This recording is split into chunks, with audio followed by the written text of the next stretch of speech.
Hello बच्चों, कैसे आप लोग। I'm Tarna Gupta, your maths teacher, your mentor. Welcome to my channel Maths by Tarna.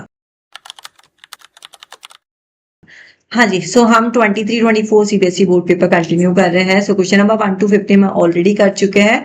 आपको उसका लिंक नीचे डिस्क्रिप्शन में मिल जाएगा। You can go there and watch that video. So today I am starting from question number 16। Question number 16 हमें क्या बोल रहा है। So question number 16, if given SCF 2520 and 6600 equals to 40 and LCM आपका 2520 equals to this, then the value of K का value निकालना है। तो बेसिक अंडरस्टैंडिंग सबसे पहले आपको ये होना चाहिए, K निकालना है, SCF हमें दे रखा है, LCM दे रखा है, product of two numbers they रखा है और हमें वैल्यूज दे रखी है। तो हमें फॉर्मूला याद रखना। Again formula based question, very good. So formula क्या होता है हमारा, SCF into LCM equals to product of two number, one number into another number. ये ग्रेड 5 से चलता आता है ये फॉर्मूला, ठीक है, आपको भी याद होना चाहिए।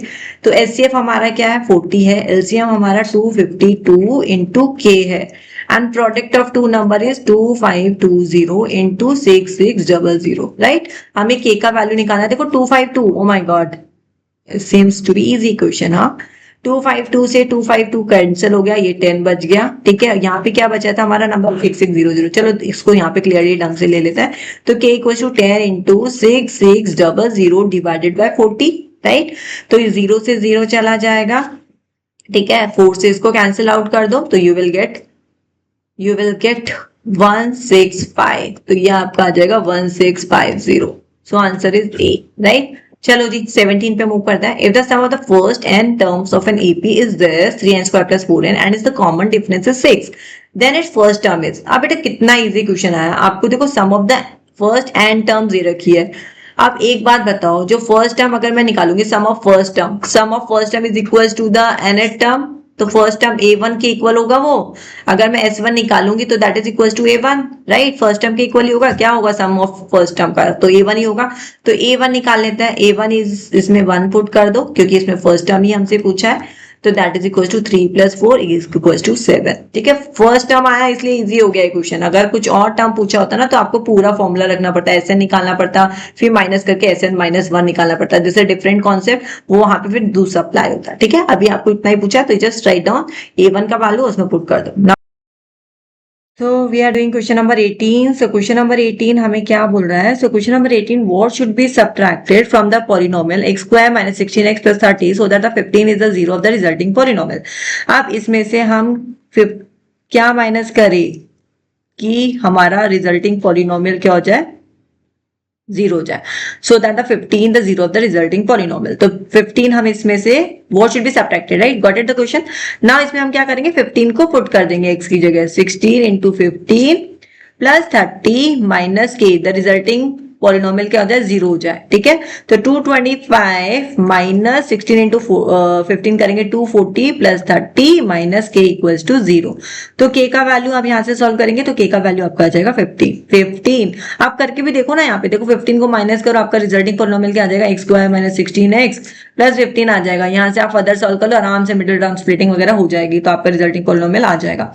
सो द आंसर इज 15। यस, चले आगे। Now come to the question number 19 and 20 assertion reasoning question है। अच्छे से समझते हैं, बहुत इजी होते हैं, बट आप लोगों को आई डोंट नो क्यों टफ लगता है। चलो लेट्स सी 19(1).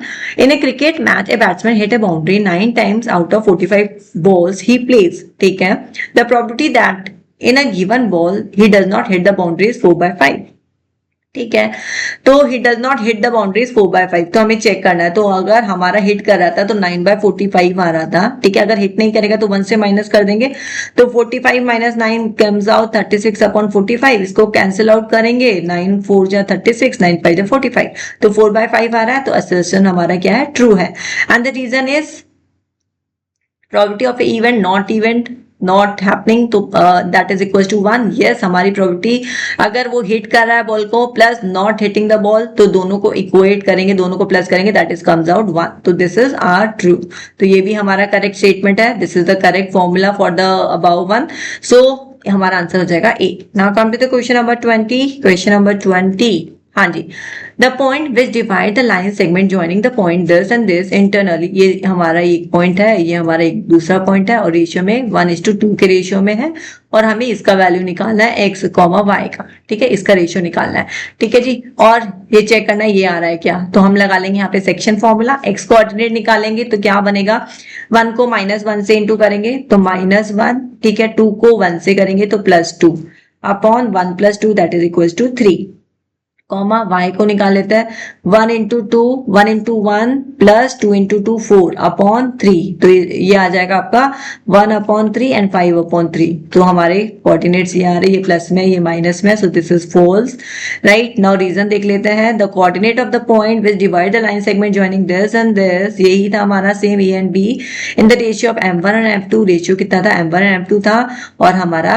ये सेक्शन फॉर्मूला है m1x2 m2x1, ये चेक कर लेंगे हम सब कुछ ठीक से लिखा हुआ है क्या, so this is correct but the assertion is false, तो हमारा आंसर क्या हो जाएगा, डी हो जाएगा, राइट। अच्छे क्वेश्चन से दोनों, असर्शन रीजनिंग भी, फर्स्ट हमारा सिंपल प्रोबेबिलिटी पे था, सिंपल फॉर्मूला बेस्ड था, सेकंड क्वेश्चन नंबर 20 भी फॉर्मूला बेस्ड था, सेक्शन फॉर्मूला। सो आप देख सकते हैं हमारे जो भी असर्शन रीजनिंग के क्वेश्चन आना सारे फॉर्मूला बेस्ड थे, सारे फॉर्मूला बेस्ड थे, तो आपको फॉर्मूलाज पे फोकस करना है, you have to make sure now it's not a time to get relax, ठीक है। अभी हमारा अगस्त निकल चुका है, ठीक है, हमारे पास हार्डली 3-4 मंथ्स बचे हैं, just start doing practice, make sure आप एक डायरी बनाओ, कॉपी बनाओ, डेली प्रैक्टिस करो फॉर्मूलाज की, 5-10 मिनट्स लगेंगे, चैप्टर वाइज सारे फॉर्मूलाज लिखते चलो और आपको अच्छे से याद हो जाएंगे और सारे आपके एमसीक्यूज बड़े मस्त जाएंगे, ठीक है। चलो bye, see you in the next class, thank you.